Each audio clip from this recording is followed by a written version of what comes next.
In primetime news this evening, Police Commissioner optimistic about crime fighting in 2023.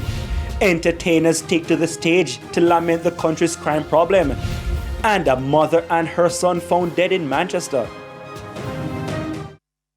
Good evening and welcome to Primetime News on air and online at onespotmedia.com. I'm Giovanni Dennis. And I am Andrea Chisholm with a preview of what's to come in business news. Here's Jabon Keys.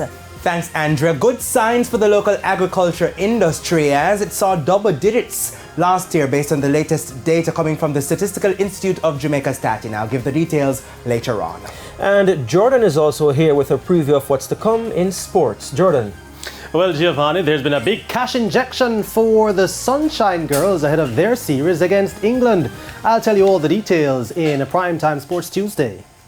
There's also sports commentary, E-Prime, and weather in this newscast. But before the break, the feedback question.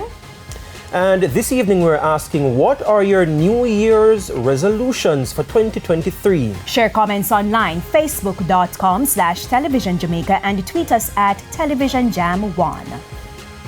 Please stay with us. Primetime News returns right after this break.